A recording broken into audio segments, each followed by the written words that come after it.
आयत नंबर 101 इरशाद रब्बानी है, अऊज़ु बिल्लाहि मिनश शैतानिर रजीम, रब्बि क़द आतैतनी मिनल मुल्कि व अल्लमतनी मिन तअवीलिल अहादीस फ़ातिरस समावाति वल अर्ज़ अंत वलिय्यी फ़िद दुनिया वल आखिरह तवफ़्फ़नी मुस्लिमन व अल्हिक़नी बिस्सालिहीन।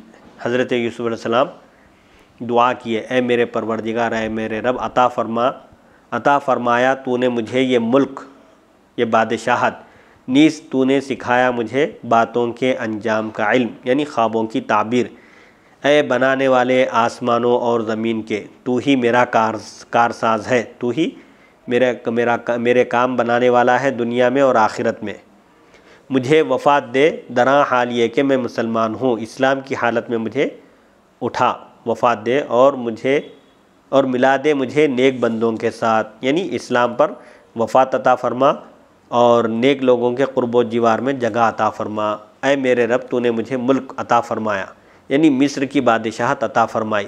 मुल्क का मतलब कुदरत का वसी होना है उस शख्स के लिए जिसे सियासत व तदबीर का हक़ हासिल हो, यानी जिसके अंदर इख्तिदार की सलाहियत हो, उम्ूरे ममलकत को अंजाम देने की काबिलियत हो, उसके लिए मुल्क का इस्तेमाल होता है। यानी अल्लाह ताला ने आपको बादशाहत अता की मिस्र की और तूने मुझे ख्वाबों की ताबीर सिखाई, यानी अल्लाह ताला के इनामात का आप जिक्र कर रहे हैं कि अल्लाह ताला ने अपने फ़ज़ल व करम से मुझे मिस्र की बादशाहत अता फ़रमाई और मुझे ख्वाबों की ताबीर सिखाई। यहाँ भी मिन तबईज़िया है क्योंकि आपको हर तावील नहीं सिखाई गई थी। मिन तावीलिल अहादीस ये बताने के लिए कि ख्वाबों की ताबीर अल्लाह ताला ने, क्योंकि एक इल्म वसी है, अल्लाह का इल्म सबसे ज़्यादा है, उसके इल्म की कोई हद नहीं है, अल्लाह के मुकाबले में मखलूक का इल्म महदूद है। तो बास कहते हैं कि यह मिन तबईज़िया है, आपको बास ख्वाबों की ताबीर बताई गई थी। व फ़ौक़ कुल्ली ज़ी इल्मिन अलीम, हर साहिब इल्म से दूसरा साहिब इल्म ज़्यादा इल्म वाला होता है, हर आलिम के ऊपर एक बड़ा आलिम होता है। फ़ातिर पर नसब या तो मुनादा की सिफत की बिना पर है या ये बज़ात ख़ुद मुनादा है। फ़ातिरस समावाति वल अर्ज़, ज़बर जो आ रहा है या हरफ़ निदा महज़ूफ़ है, या हरफ़ निदा है, ये मुनादा है, इजाफ़त की वजह से या हरफ़ निदा आने की वजह से या महज़ूफ़ होने की वजह से इस पर ज़बर आ रहा है। तो फ़ातिरा के ज़बर की दो वजूहात हो सकती हैं, या तो मुनादा की सिफत की बिना पर मंसूब है या यह ख़ुद बज़ात ख़ुद मुनादा है, और अर्ज़ की तू मेरी दुनिया व आखिरत के उमूर का मुतवल्ली और तू ही मेरा मददगार है, चाहे वह दुनियावी काम हो या उखरवी, सब में तू ही मेरा नासिर, मेरा हामी और मेरा मददगार है। या अंत वलिय्यी फ़िद दुनिया वल आखिरह, इसका मतलब यह है कि तूने ही मुझे दुनिया व आखिरत की नेमतों का वाली बनाया और मुल्क फ़ानी को मुल्क के बाकी के साथ मिलाया, यानी ये तेरी ही शान है, ये तेरा ही फ़ज़ल है कि तूने मुझे दुनिया और आखिरत की नेमतों से सरफराज फरमाया और मुल्क फ़ानी, ये दुनिया मुल्क फ़ानी है, बादशाहत ख़त्म होने वाली है, इसको आखिरत के साथ, बाकी रहने वाली बादशाहत के साथ जोड़ दिया।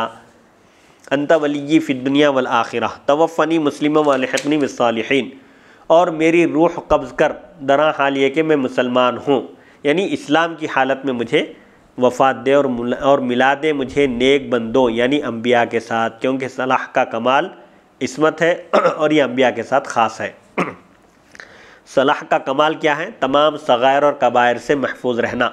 वो सालिह हैं जो तमाम कबायर और सगायर से, तमाम छोटे और बड़े गुनाहों से जो मासूम हो, महफूज हो, वो सालिह है, और ये अम्बिया के साथ ख़ास है। इस्मत अम्बिया एक बुनियादी अक़ीदा है अहले सुन्नत व जमात का कि हज़रत आदम से लेकर हुज़ूर पाक अलैहिस्सलातु वस्सलाम तक तमाम अम्बिया किराम और मुरसलीन इज़ाम अलैहिमुस्सलातु वस्सलाम तमाम सगायर और कबायर से मासूम हैं, महफूज हैं, अल्लाह ताला उनकी हिफाजत फरमाता है।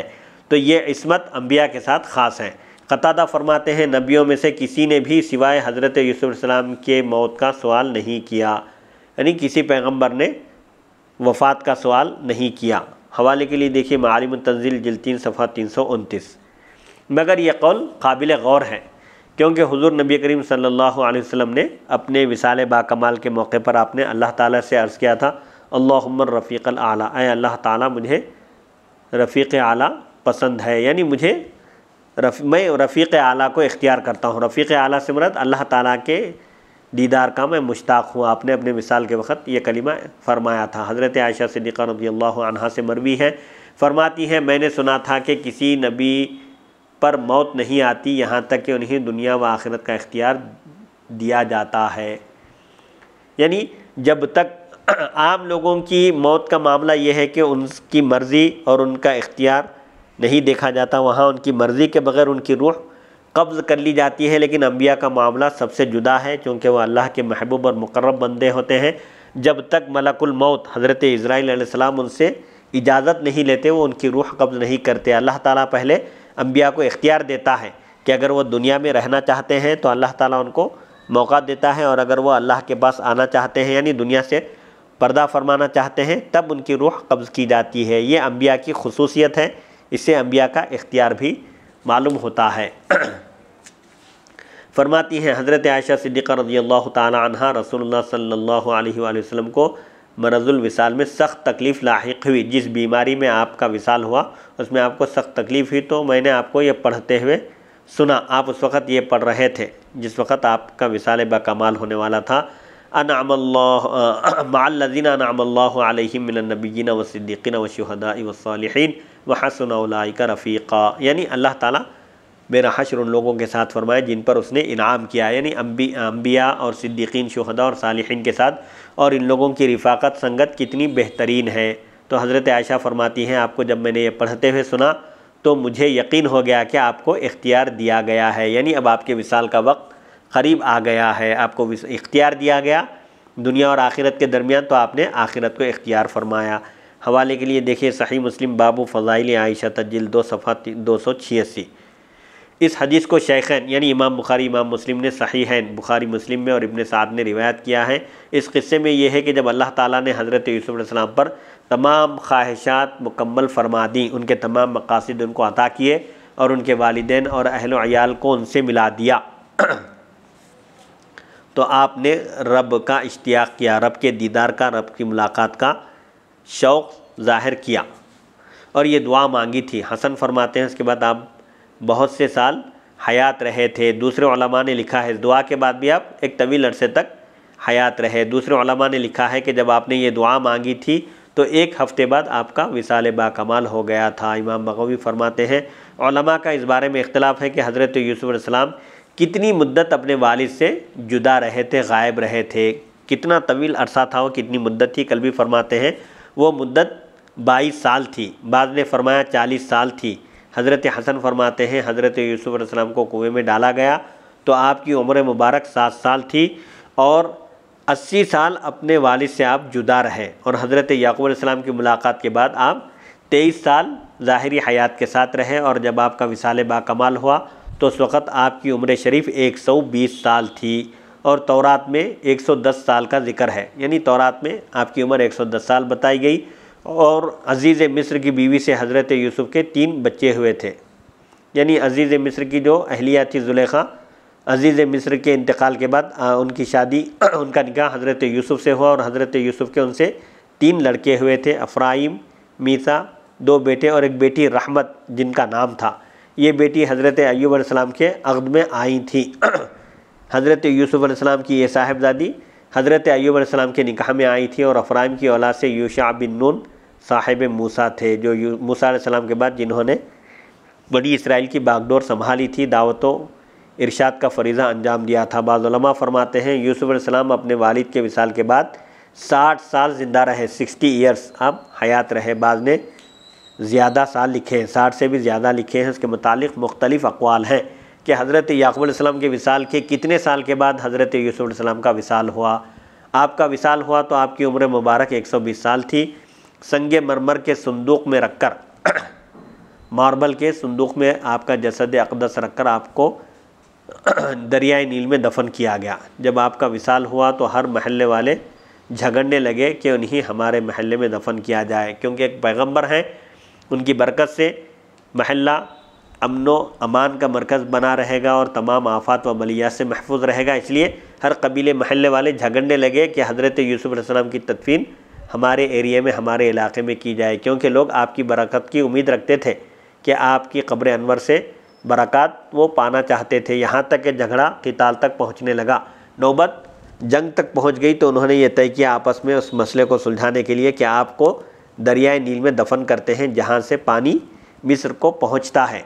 दरियाए नील से पानी मिस्र वालों को पहुँचता है, तो आपके जिस्म से पानी गुजर कर आएगा तो हर कबीले हर महल्ले वालों को बरकत नसीब होगी। उन्होंने ये तदबीर की कि आपके फ़यूज़ व बरक़ात से इस्तिफ़ादे के लिए कि कोई भी आपके फ़यूज़ व बरक़ात से महरूम न रहे, उसके लिए उन्होंने आपको दरियाए नील में दफन किया जिसका पानी मिस्र पहुंचता था, मिस्र वाले पे इस्तेमाल करते थे। वो पानी जब आपके मुबारक रोज़े क़ब्र को लगकर पहुँचेगा तो इससे इस तरह सब बरकत पाएंगे। इक्रिमा फरमाते हैं आपको दरियाए नील की दाएं जानिब दफन किया गया तो वो तरफ सरसब्ज़ हो गई। नील की दाएं तरफ आपको दफन किया गया तो वो हरी भरी हो गई वो ज़मीन, वो सरसब्ज़, और दूसरी तरफ बंजर हो गई। यानी जिस तरफ आपका जसद अक़दस था, आपका मुबारक वजूद था, वो सब्ज़ाज़ार हो गया और दूसरी तरफ का हिस्सा बंजर हो गया। फिर आपको दूसरी बाएं जानिब मुंतकिल किया गया तो वो बाएं जानिब आपके वजूद बाजूद की बरकत से, आपके मुबारक वजूद की बरकत से सरसब्ज़ व शादाब हो गया और दाईं जानिब वाला हिस्सा बंजर हो गया। तो लोगों ने आपको दरमियान में दफन किया, दरियाए नील के दरमियान में आपको रखा, तो इस तरह दोनों अतराफ़ सरसब्ज़ व शादाब रहे। यहाँ तक कि हज़रत मूसा अलैहिस्सलाम ने आपको, मूसा अलैहिस्सलाम का जब ज़माना आया अहद, तो आप उनको निकाल कर शाम ले गए, आपका ताबूत संदूक निकाल कर आप मुल्क शाम ले गए और आपके आबा व अजदाद के करीब आपको दफन फरमाया। हवाले के लिए देखिए सही मुस्लिम बाबू मालिम तंज़ील, हवाले के लिए इस इबारत के हवाले के लिए देखिए मालिम तंज़ील जिल्द 3 सफ़ा 329। इब्ने इसहाक़ इब्ने अबी हातिम ने हज़रत उरवा बिन ज़ुबैर से नकल किया है कि अल्लाह ताला ने जब हज़रत मूसा अलैहिस्सलाम को बनी इसराइल के ले जाने का हुक्म दिया तो साथ ही ये भी हुक्म दिया कि हज़रत यूसुफ़ अलैहिस्सलाम के जिस्म को भी अपने साथ ले जाओ। तो ये भी हुक्म दिया साथ ही कि उन्हीं मिस्र की ज़मीन में वापस नहीं ले आना और उन्हीं साथ लेकर चलना, यहाँ तक कि अर्ज़ मुक़द्दस सरज़मीन यानी मुल्क शाम में उन्हीं दफन करना। हज़रत मूसा अलैहिस्सलाम ने पूछा यूसुफ़ अलैहिस्सलाम की कब्र को कोई पहचानता है? तो बनी इसराइल की एक बूढ़ी औरत के सिवा किसी को इल्म न था। उस बूढ़ी खातून ने कहा, ए अल्लाह के नबी, मुझे हज़रत यूसुफ़ अलैहिस्सलाम की कब्र का इल्म है, उनका मज़ार कहाँ है, उनकी कब्र कहाँ है, मैं जानती हूँ। मैं आपको बताऊँगी अगर आप मुझे अपने साथ ले जाएँ और मुझे फिर मिस्र की ज़मीन में न छोड़ना। इस शर्त पर मैं आपकी रहनुमाई करती हूँ। एक शर्त है, मैं आपको यूसुफ़ अलैहिस्सलाम की कब्र बताऊँगी, मुझे मिस्र में न छोड़ना, अपने साथ ले चलना, तब कहीं जाकर मैं आपको कब्र बताऊंगी। हज़रत मूसा अलैहिस्सलाम ने वादा फरमाया कि मैं तुम्हारी शर्त पूरी करूंगा। हज़रत मूसा अलैहिस्सलाम ने बनी इसराइल को चाँद के तुलू के वक़्त, चाँद के निकलने के वक़्त चलने के लिए कहा था। आपने दुआ मांगी, या अल्लाह चाँद का तुलू मुअख्खर फरमा दे हत्ता कि यूसुफ़ अलैहिस्सलाम के मामले से फ़ारिग हो जाए, यानी चाँद के निकलने को थोड़ा लेट कर दे ताकि हम यूसुफ़ अलैहिस्सलाम की जो हमको ज़िम्मेदारी दी गई है उससे हम फ़ारिग हो जाएँ। तो ऐसा किया कि आप बूढ़ी को साथ ले गए, उसने दरिया के किनारे में पानी के अंदर आपकी कब्र बताई तो हज़रत मूसा अलैहिस्सलाम ने वो संदूक निकाला और उठाकर ले गए। हवाले के लिए देखिए दुर्र मंसूर जिल्द 4 सफ़ा 74। हज़रत यूसुफ़ अलैहिस्सलाम के बाद अमालिका, ये कबीला है, अमालिका मुतवातिर मिस्र के फ़िरऔन बनते रहे और बनी इसराइल उनके मातहत दीन यूसुफ़ी पर ज़िंदगी गुजारते रहे, हत्ता कि अल्लाह ताला ने मूसा अलैहिस्सलाम को मबऊस फरमाया, उनको नबी बनाकर भेजा और उनके हाथों फ़िरऔन को हलाक फरमाया। ये थी आयत नंबर 101 की तफसीर। आयत नंबर 102 इरशाद रब्बानी है, औज़ु बिल्लाहि मिनश शैतानिर रजीम, ज़ालिका मिन अंबाइल ग़ैबि नूहीही इलैका वमा कुन्त लदैहिम इज़ अजमऊ अमरहुम व हुम यमकुरून। ए हबीब सल्लल्लाहु अलैहि वसल्लम, ये क़िस्सा गैब की ख़बरों में से है जो हम वही करते हैं आपकी तरफ। आप उनके पास नहीं थे जब वो मुत्तफ़िक़ हो गए थे इस बात पर, दरा हाल ये कि वो मकर कर रहे थे, यानी यूसुफ़ अलैहिस्सलाम के भाई जो उनके ख़िलाफ़ जो साजिश कर रहे थे, तदबीर कर रहे थे, आप उस वक़्त वहाँ मौजूद नहीं थे। वो जो खुफिया तदबीर करके यूसुफ़ को जो गज़न पहुँचाना चाहते थे, ये जो वाक़या है क़िस्सा यूसुफ़, ये गैब की ख़बरों में से एक है जो हमने आपको वही के ज़रिए बताया।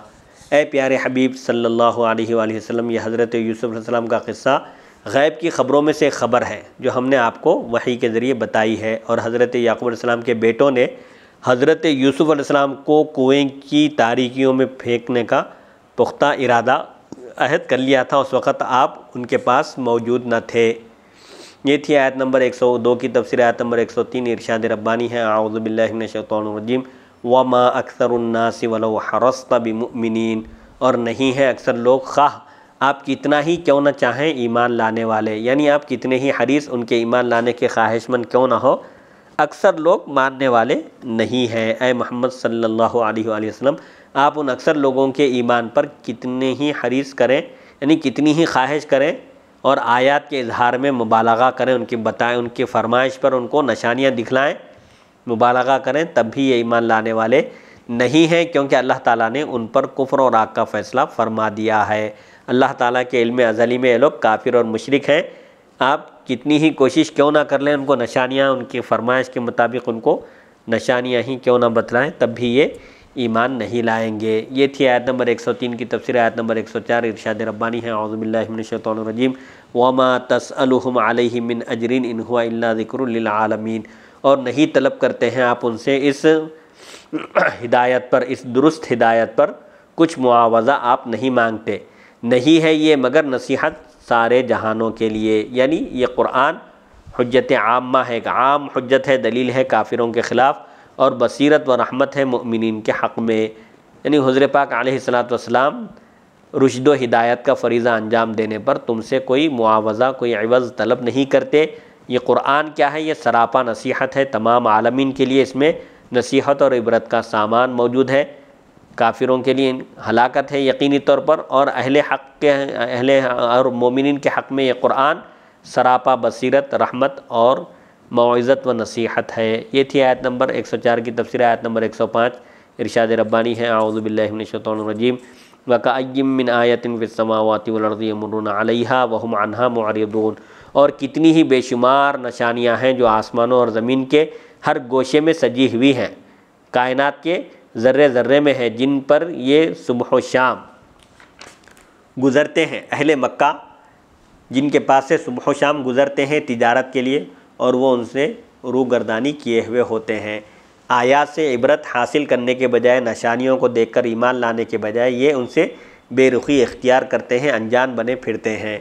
यानी बहुत सी निशानियाँ, ये असल में कअय्यि अददिन शिअता मिनद दलाइल दाल्लति अला वजूदिस सानिअ व हिकमतिही व कमाल कुदरतिही व तौहीदिही, यानी तो उस सानिअ के वजूद, उसकी हिकमत बालिगा, कमाल कुदरत और उसकी तौहीद पर कितनी निशानियाँ और दलाइल चाहता है। जितनी भी तू निशानियाँ और दलाइल चाहता है, वो सब निशानियाँ आसमानों और ज़मीन के गोशों में सजी हुई हैं, जिनके ऊपर से, जिनके पास से ये कुफ़ार गुज़रते हैं, अपनी आँखों से देखते हैं, और वो अपनी सर की आँखों से उन आयात, उन मज़ाहिर कुदरत का मुशाहदा करते हैं। और हालत ये है कि ये उनसे रूगर्दानी करते हैं। उन निशानियों को, मज़ाहिर कुदरत को देखकर इबरत हासिल करने और ईमान लाने के बजाय उनसे बेरुखी इख्तियार करते हैं, अपना रुख फेर लेते हैं। यानी गुज़िश्ता हलाक शुदा उम्मतों के आसार व खंडरात आए रोज़ देखते हैं। कौम समूद, कौम आद और कौम लूत की बस्तियों के बाद से गुज़रते हैं, और उनके जो आलीशान महल्लात और पहाड़ों को तराश कर उन्होंने जो महल्लात तामीर किए थे, आज वो खंडर बन चुके हैं, जहाँ पर कोई इंसान बसा हुआ नहीं है। वो ऐसे मालूम हो रहे हैं कि किसी ज़माने में यहाँ इंसानों का बसेरा था या नहीं। ये देखते हैं जो आने वाली नस्लों के लिए इबरत की खुली निशानियाँ हैं, मगर ये ना तो उनमें कभी गौर व फिक्र करते हैं और न उनके अंजाम बद से इबरत हासिल करते हैं। अक्सर इसके वजूद और उसके खालिक होने का इकरार करते हैं। यानी अल्लाह ताला के जो मज़ाहिर कुदरत है, कुदरत की निशानियाँ हैं, ये आसमान, ये ज़मीन, ये पहाड़ और ये अशजार, ये अहजार, ये सब अल्लाह ताला की कुदरत की निशानियाँ हैं कि अल्लाह ताला ने कैसे इतना बड़ा वसी आसमान का शामियाना बनाया। कहीं भी दूर दूर तक कोई सुतून नहीं है, बग़ैर सुतून के कैसे उसने क़ायम किया, और कैसे ज़मीन बनाई, और कैसे इंसान की सहूलत के लिए उसने सारी कायनात को उसके मुसख्खर किया। इन चीज़ों में गौर फ़िक्र नहीं करते। अगर गौर फ़िक्र करते तो इनको ईमान लाने की तहरीक होती थी। ये थी आयत नंबर 105 की तफसीर। आयत नंबर 106 इरशाद रब्बानी है, औज़ु बिल्लाहि मिनश शैतानिर रजीम, वमा युमिनु अक्सरुहुम बिल्लाहि इल्ला वहुम मुशरिकून, और नहीं ईमान लाते उनमें से अक्सर अल्लाह के साथ, मगर इस हालत में कि वो शिर्क करने वाले होते हैं। यानी अक्सर ईमान लाने वाले भी कभी शिर्क में मुब्तला हो जाते हैं, खुफिया शिर्क के मुर्तकिब होते हैं, मगर वो अल्लाह ताला के साथ इबादत में गैरों को शरीक ठहराते हैं। शिर्क कहते हैं अल्लाह ताला की ज़ात व सिफ़ात में गैरुल्लाह को शरीक ठहराना, शरीक करना। तो बहुत सारे लोग अल्लाह ताला की इबादत में गैरों को शरीक ठहराते हैं। जब उनसे पूछा जाए कि आसमानों और ज़मीन का खालिक कौन है, तो बिला तअम्मुल बैक ज़ुबान कहते हैं अल्लाह। यानी जब कुफ़ार कुरैश मुशरिकीन अरब से भी जब पूछा जाता कि आसमानों और ज़मीन को किसने पैदा किया, तो बेइख्तियार बेसाख्ता वो सब यही कहते कि इन सब का खालिक और मालिक अल्लाह है। जब उनसे पूछा जाए कि आसमान से बारिश कौन बरसाता है, तो वो कहते हैं कि अल्लाह। लेकिन इसके साथ साथ पत्थरों से बने हुए बुतों की इबादत भी करते हैं। ये मुशरिकीन अरब है, कुफ़ार कुरैश, जो अल्लाह की वहदानियत के, अल्लाह के खालिक होने के कायल हैं, उसके बावजूद अपने हाथों से तराशे हुए बुतों के आगे सजदा करते हैं, उनकी इबादत करते हैं। और ये भी कहते हैं कि फ़लाँ सितारे की वजह से बारिश होती है। यानी ये बारिश अल्लाह की मर्ज़ी, उसके इरादे से होती है। तो वो लोग बारिश की निस्बत अल्लाह की तरफ करने के बजाय ये कहते हैं कि फ़लाँ कारती की वजह से बारिश हुई, जैसे गैर मुस्लिमों का अक़ीदा है कि फ़लाँ कारती की वजह से बारिश हुई। तो ये अरब भी इस तरह कहते थे कि मुतिरना बिनौई कज़ा, फ़लाँ सितारे की वजह से हम पर बारिश हुई। हालांकि बारिश सितारे की वजह से या किसी और वजह से नहीं होती, बल्कि हवा, बारिश, ये सब अल्लाह के हुक्म के ताबे हैं। जब अल्लाह का हुक्म होता है तो हवा चलती है, और जब अल्लाह का हुक्म होता है तो बारिश होती है। हज़रत इब्न अब्बास रज़ियल्लाहु अन्हुमा से मरवी है, फरमाते हैं ये आयत मुशरिकीन अरब के तलबिये के बारे में नाजिल हुई। मुशरिकीन अरब के वो अपने तलबिये इस तरह पढ़ते, लब्बैक अल्लाहुम्मा लब्बैक ला शरीक लका इल्ला शरीकन हुवा लका तमलिकुहु वमा मलक। यानी मुशरिकीन अरब भी काबे का तवाफ़ करते, हज करते थे, और जब तलबिया पढ़ते, हाजियों के लिए हुक्म ये है कि वह तलबिया पढ़ते रहें, लब्बैक अल्लाहुम्मा लब्बैक ला शरीक लक लब्बैक इन्नल हम्दा वन निअमत लक वल मुल्क ला शरीक लक लब्बैक। तो वो अपने तलबिये में वो ये कहते थे कि अल्लाह का कोई शरीक नहीं है, मगर नौज़ बिल्लाहि मिन ज़ालिक वो शरीक हुआ लका तमलिकुहु, जिसका तू मालिक है और वो तेरा मालिक नहीं है। मैं हाजिर हूँ, इनके तलबिये का तर्जुमा है मुशरिकीन अरब का कि मैं हाजिर हूँ, ए अल्लाह मैं हाजिर हूँ, तेरा कोई शरीक नहीं है, तेरी ज़ात व सिफ़ात में तेरा कोई साथी, कोई शरीक नहीं है सिवाय उस शरीक के, नौज़ बिल्लाहि मिन ज़ालिक, जो तेरा शरीक है, तू उसका मालिक है और वो मालिक नहीं। हवाले के लिए देखिए मालिमुत तंज़ील जिल्द 3 सफ़हा 331। तो ये अरब जो अल्लाह की वहदानियत का इकरार करने के बावजूद नौज़ बिल्लाहि मिन ज़ालिक उसकी ज़ात व सिफ़ात में बुतों को शरीक ठहराते थे। तो ये असल में मोमिन नहीं, मुशरिक ही हैं। अता फ़रमाते हैं ये उनकी दुआ के मुतालिक नाजिल हुई मुशरिकीन अरब की, कि वो खुशहाली के वक़्त अपने रब को फरामोश कर देते थे, अल्लाह को याद नहीं करते थे, और जब तकलीफ़ व मुसीबत से दो चार होते, जब किसी तकलीफ़ मुसीबत में पड़ जाते, तो खालिस अल्लाह ताला से दुआ करते। इज़ा रकीबू फ़िल-फ़ुल्की दाउल्लाह मुख़लिसीन लहुद्दीन फ़लम्मा नज्जाहुम मिनल बर्रि इज़ा हुम युशरिकून। यानी फिर जब वो सवार होते हैं कश्ती में, अरब जब समंदरी जहाज़ से सफ़र करते तो दुआ मांगते हैं अल्लाह ताला से, खालिस करते हुए उसी के लिए अपने दीन को। उसके अलावा हालात में भी अल्लाह ताला को वो फरामोश कर देते थे। यानी जब उनकी कश्ती भंवर में आ जाती, तूफ़ान की ज़द में आ जाती, तो वो सब भूल भुलाकर सिर्फ़ अल्लाह ताला को याद करते थे और उससे गिरिया वज़ारी के साथ मारूज़ा करते, उससे मुनाजात करते, गिड़गिड़ा कर उससे दुआ मांगते। लेकिन जब अल्लाह ताला उनको उस भंवर से निकाल लेता, उनको नजात देता और साहिल समंदर तक सलामती के साथ पहुंचा देता, तो फिर वो अपनी पुरानी रविश पर आकर शिर्क किया करते थे। हवाले के लिए देखिए मालिमुत तंज़ील जिल्द 3 सफ़हा 331। बाज़ उलमा फरमाते हैं वमा युमिनु अक्सरुहुम बिल्लाहि इल्ला वहुम मुशरिकून। इस आयत का मतलब और मफ़हूम क्या है? बाज़ उलमा के बयान के मुताबिक बाज़ उलमा फरमाते हैं इसका माना यह है कि वह अपने उलमा व मशाइख़ की अम्र इलाही के ख़िलाफ़ बात मानकर उन्हें खुदा बनाकर शिर्क करते थे। नौज़ बिल्लाहि मिन ज़ालिक। उनके जो सरकर्दा जो उलमा और मशाइख़ होते थे, अल्लाह ताला के हुक्म के ख़िलाफ़ जाकर उनकी बात मानते और उन्हें खुदा बनाकर नौज़ बिल्लाहि मिन ज़ालिक शिर्क करते थे, या वो अल्लाह ताला की तरफ बेटे की निस्बत करके शिर्क करते थे। यानी नौज़ बिल्लाहि मिन ज़ालिक फ़रिश्तों को अल्लाह की बेटियां कहते थे, नौज़ बिल्लाहि मिन ज़ालिक, या उसकी तरफ नूर व जुल्मत की निस्बत करके शिरक करते थे।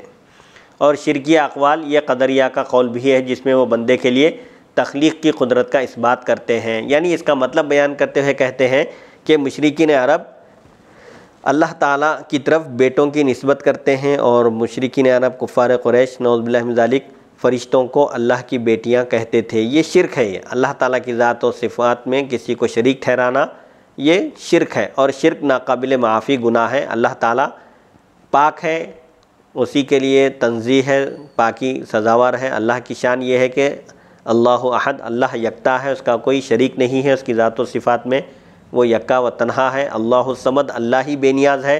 लम यलिद वलम यूलद, इसकी शान है ये कि वो ना किसी का बाप है और ना ही किसी का बेटा है। और वलम यकुन लहू कुफुवन अहद, और उसका कोई हमसर नहीं, उसके कोई मुकाबिल का नहीं। लैसा कमिस्लिही शै, उसकी शान है कि उसके जैसी कोई चीज़ है ही नहीं। तो ये लोग फ़रिश्तों को अल्लाह की बेटियां कहकर शिरक करते थे नऊज़ बिल्लाहि मिन ज़ालिक, या अल्लाह की तरफ नूर और जुल्मत की निस्बत करके शिरक करते थे। यानी नूर रोशनी को कहते हैं और जुल्मत तारीकी को। तो अदब का तकाज़ा ये है कि अल्लाह ताला की तरफ खैर की निस्बत की जाए, शर की निस्बत ना की जाए। यानी खालिक़ खैर कहा जाए उसको, खालिक़ शर ना कहा जाए। हालांकि हकीकत में खैर और शर का पैदा करने वाला वही है, लेकिन अदब का तकाज़ा ये है कि बुराई की निस्बत हम अपने नफ्स और शैतान की तरफ करें, अपनी ज़ात की तरफ करें, और खैर की निस्बत अल्लाह की तरफ करें। तो एक फ़िरका अल्लाह ताला की तरफ नूर और जुल्मत, खैर और शर की निस्बत करके शिरक किया करता था। और शिरकी अक़वाल ये क़दरिया का कौल भी है। क़दरिया एक फ़िरका है इस्लाम में जो ये कहता है कि बंदा कादिर मुतलक है, वो अपने अफ़ाल का ख़ुद खालिक भी है और कासिब भी है। यानी बंदा ख़ुद उन अफ़ाल को पैदा करता है और उन पर अमल करता है। वो बंदे के लिए तख्लीक़ की कुदरत साबित करते हैं। ये शिरक है कि बंदा मखलूक है और अल्लाह खालिक है। वल्लाहु खलक़कुम वमा तामलून, अल्लाह ताला बंदों का भी खालिक है और उनके अफ़आल का खालिक भी वही है। ये अहले सुन्नत व जमात का अक़ीदा है कि अल्लाह ताला खालिक खैर व शर है, लेकिन अल्लाह ताला शर से राज़ी नहीं है, खैर से राज़ी है। उसने बंदे को अक़ल सलीम अता करके उसको तमीज़ अता की कि वो खैर और शर में फ़र्क करके खैर को इख्तियार करे और शर से दूरी इख्तियार करे। तो बंदे के इस इख्तियार पर उसकी गिरफ्त होगी। तो ये क़दरिया जो फ़िरक़ा है वो ये कहता है कि बंदा अपने अफ़ाल का ख़ुद खालिक भी है नऊज़ बिल्लाहि मिन ज़ालिक। वो तख्लीक़ पैदा करने की कुदरत बंदे को साबित करके शिरक करते हैं। तौहीद वही है जो अहले सुन्नत कहते हैं। तौहीद क्या है कि अल्लाह ताला के सिवा कोई खालिक नहीं है, अल्लाह के सिवा कोई इबादत के लायक नहीं है, बल्कि मुसब्बिब हकीकी को छोड़कर असबाब आरिज़िया की तरफ देखना भी तौहीद के ख़िलाफ़ है। मुसब्बिब हकीकी अल्लाह ताला की ज़ात है, अल्लाह ताला की ज़ात को छोड़कर असबाब पर नज़र रखना, असबाब की तरफ देखना, ये भी तौहीद के ख़िलाफ़ है। तौहीद, असल तौहीद ये है कि बंदे की नज़र अल्लाह ताला की ज़ात पर हो, वो अल्लाह ताला ही पर तवक्कुल करे और अल्लाह ताला ही को खालिक और मालिक तस्लीम करे। असबाब पर एतमाद न करे बल्कि मुसब्बिबुल असबाब पर अपनी नज़र रखे। बस हकीकी मुवहिदीन सूफिया किराम हैं जो इस मकाम आला पर फाइज़ होते हैं। सूफिया किराम की तौहीद कामिल तौहीद है, हकीकी तौहीद है, और अंबिया किराम अलैहिमुस्सलातु वस्सलाम का मामला तो उनसे भी अरफ़ा और आला है। तो सबसे बड़े मुवहिद अल्लाह ताला की वहदानियत बयान करने वाले, अल्लाह ताला की वहदानियत का चर्चा करने वाले अंबिया किराम अलैहिमुस्सलातु वस्सलाम होते हैं। ये थी आयत नंबर 106 की तफसीर। आयत नंबर 107 इरशाद रब्बानी है, अऊज़ु बिल्लाहि मिनश शैतानिर रजीम, अफ़अमिनु अन तअतियहुम गाशियतुम मिन अज़ाबिल्लाहि औ तअतियहुम अस्साअतु बग़ततन व हुम ला यशऊरून। क्या वो बेगम हो गए हैं, यानी मुतमईन हो गए हैं इस बात से कि आए उन पर छा जाने वाला अल्लाह ताला का अज़ाब, या आ जाए उन पर क़यामत अचानक और उन्हीं उसकी आमद का एहसास शऊर तक न हो। तफसीर बयान करते हुए कहते हैं, क्या वो अपने रब को भूल गए हैं और अमन में हो गए हैं, मुतमईन हो गए हैं इस बात से कि आ जाए उन पर छा जाने वाली सज़ा जो हर चीज़ को अपने इहाते में, अपने घेरे में ले लेगी। क़तादा फरमाते हैं, अल्लाह के अज़ाब से मुराद गिरने वाली, आने वाली आफ़त है। अज़ाब इलाही से मुराद उन पर कोई आफ़त आ जाए, इससे क्या वो लोग मुतमईन हो गए हैं। हवाले के लिए देखिए मालिमुत तंज़ील जिल्द 3 सफ़हा 331। ज़हाक फरमाते हैं, इससे मुराद कड़क है, बिजली की कड़क है। और तअतियहुम अस्साअतु बग़ततन से मुराद या उनके पास क़यामत अचानक आ जाए, या उन पर आ जाए क़यामत अचानक और अज़ाब जो जहन्नम पर मुश्तमिल है। हवाले के लिए देखिए मालिम तंजील जिल्द 3 सफ़ा 331। बग़ता का माना अचानक है, यह अरबी ज़ुबान का लफ्ज़ है, इसके माना आते हैं अचानक के, यानी जिसका पहले इल्म ना हो और उसके वक्त के तयन पर, उसके वक्त के आने पर कोई अलामत ना हो और उन्हीं उसकी आमद, उसके आने का शऊर तक ना हो और वो उसके लिए बिल्कुल तैयार ना हो। ये इस्तिफ़हाम इनकारी है। अफ़ा अमीनु, क्या वो मुतमईन हो गए हैं, यानी उनको बेखौफ नहीं होना चाहिए अल्लाह के अज़ाब से। ये इस्तिफ़हाम इनकारी है, सवाल का अंदाज़ नहीं है, बल्कि इनकार किया जा रहा है कि उनको बेखौफ नहीं होना चाहिए, उनको मुतमईन नहीं होना चाहिए, यानी उनको ये नहीं भूलना चाहिए और उन्हीं अज़ाब इलाही से महफूज मामून नहीं होना चाहिए, बेफ़िक्र नहीं होना चाहिए। हज़रत इब्न अब्बास रज़ियल्लाहु अन्हुमा फरमाते हैं, लोगों के दरमियान एक ज़ोरदार चीख पैदा होगी जबकि वो अपने बाज़ारों में होंगे, अपने कामों में मशगूल होंगे, उस वक़्त एक ज़बरदस्त ज़ोरदार चीख आएगी। हवाले के लिए देखिए मालिम तंजील जिल्द 3 सफ़ा 331। हज़रत अबू हुरैरा रज़ियल्लाहु अन्हु से मरवी है कि रसूलुल्लाह सल्लल्लाहु अलैहि वसल्लम ने फ़रमाया, क़ियामत कायम होगी इस हाल में कि दरा हाल ये कि वो आदमी कपड़े फैला रहे होंगे, दो आदमी कपड़े फैला रहे होंगे, बस क़ियामत से पहले वो ना उस कपड़े की ख़रीदो फ़रोख्त कर सकेंगे और ना उसको लपेट सकेंगे। हदीस हवाले के लिए देखिए सही मुस्लिम बाबू क़ुर्बी साअती जिल्द 2 सफ़ा 406। यानी क़ियामत इस तरह अचानक आएगी कि दो आदमी, ख़रीदार और बेचने वाला, कपड़ा निकाल कर बताएगा, बेचने वाला, ख़रीदने वाला कपड़ा देखेगा, अभी वो ख़रीदो फ़रोख्त मुकम्मल भी नहीं होगी, उससे भी कम वक्फे में क़ियामत अचानक आ जाएगी। जैसा कि मुख्तलिफ़ अहादीस में आया है कि एक शख्स खाने का निवाला उठाएगा, अभी वो मुँह में निवाला नहीं लेगा, खाने का निवाला लेकर मुँह तक ले जाने के दरमियान क़ियामत कायम हो जाएगी, यानी अचानक आएगी क़ियामत और तेज़ी से। पहले ये हदीस सूरह आराफ में यसअलूनका अनिस्साअति अय्याना मुर्साहा के तहत गुज़र चुकी है। ये थी आयत नंबर 107 की तफसीर। इंशाअल्लाह अगली निशिस्त में आयत नंबर 108 पर गुफ्तगू होगी। व सल्लल्लाहु तआला अला खैरि खल्क़िही सय्यिदिना मुहम्मद व आलिहि व सहबिही अजमाइन। अल्हम्दुलिल्लाहि रब्बिल आलमीन।